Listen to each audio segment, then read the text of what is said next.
Alors cette journée, donc séjour d'été pour tous, organisée dans le cadre du projet éducatif et citoyen. En quelques mots, le projet éducatif et citoyen a pour objectif de faire se réunir les gens sur des questions d'éducation pour avancer, pour proposer des projets, des solutions innovantes qui répondent aux besoins et aux envies des enfants et des jeunes de 0 à 30 ans.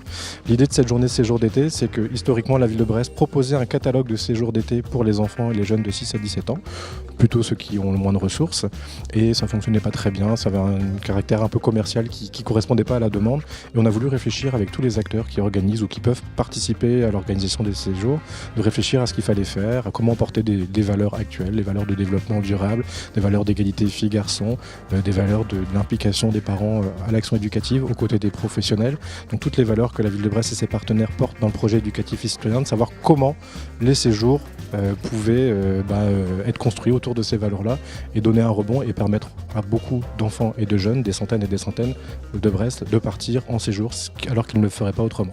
Je me souviens qu'un pédopsychiatre, ça m'avait touché, parlait de pour être tolérant, il faut apprendre qu'il y a des règles différentes ailleurs et pas que celles qu'on connaît.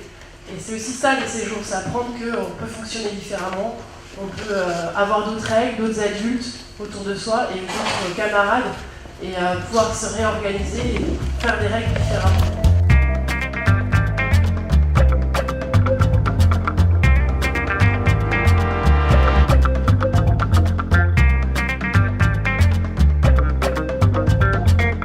Un des trucs les plus fondamentaux, c'est bien quels enjeux, pourquoi on le fait. Et ça, on a besoin de s'extraire de l'urgence du quotidien pour s'en rappeler. Alors, s'en rappeler peut-être pas, mais c'est important en tout cas de pouvoir s'extraire de ça et de se redire pourquoi on le fait. Alors, dans l'année, ce qui était organisé, c'était déjà des rencontres des enfants sur des temps de vacances scolaires pour qu'ils puissent un peu se rencontrer, faire connaissance, faire des jeux ensemble, etc. Et puis, ils n'étaient pas forcément, ils montaient pas forcément le projet, c'était plus quand même les animateurs qui le créaient. Mais l'idée, c'était quand même vraiment qu'ils se rencontrent, qu'il y ait une interaction des enfants des différents quartiers à l'échelle de la ville.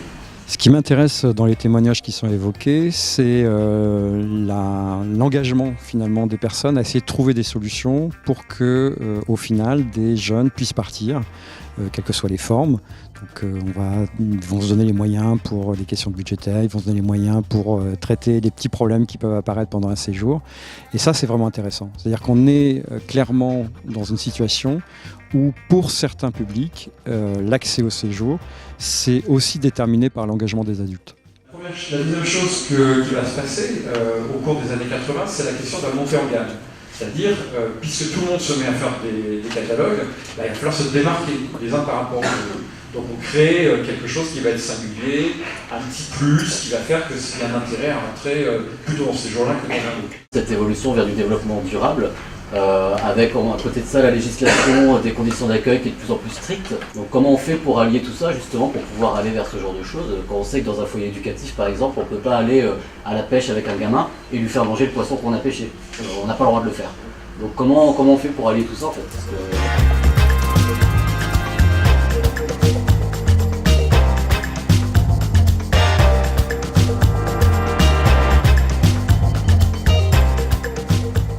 Oui, c'est ça, les garçons aussi.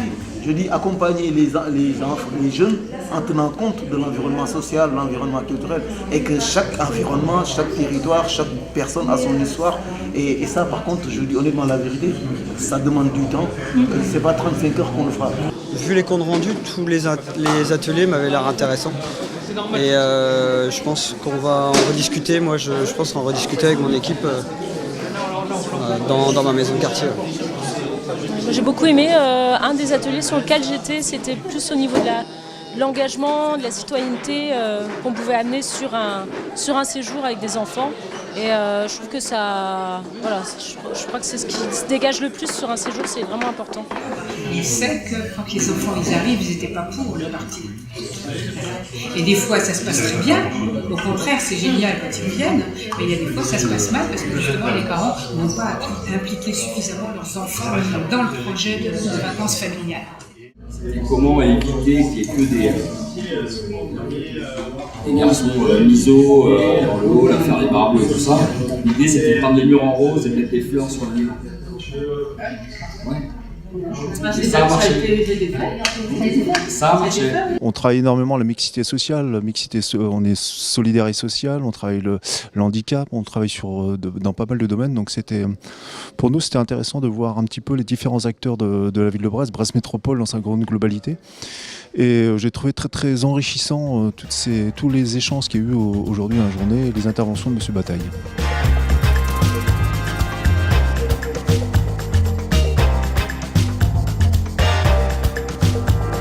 Par la question de rechercher l'implication des jeunes, des enfants en tant qu'acteurs.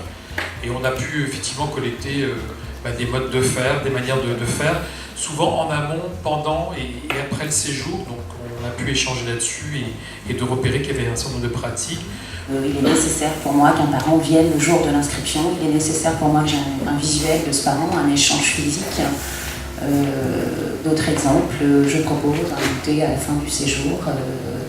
Alors moi, je crois qu'aujourd'hui, l'enjeu, c'est de faire en sorte que des publics qui se retrouvent un peu enfermés dans des territoires puissent aller à la rencontre d'autres publics.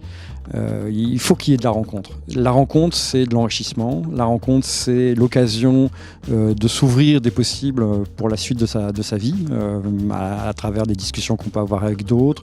On se rend compte qu'on est capable de faire des choses. On découvre d'autres univers auxquels on n'a pas accès d'habitude. Et ça, c'est un enrichissement énorme. Et donc là, aujourd'hui, je crois que l'essentiel du message de cette journée, c'est pour faire une société, il faut que les gens se rencontrent. Là, si déjà on permet aux acteurs du champ de se rencontrer, on est sur un bon élément du projet.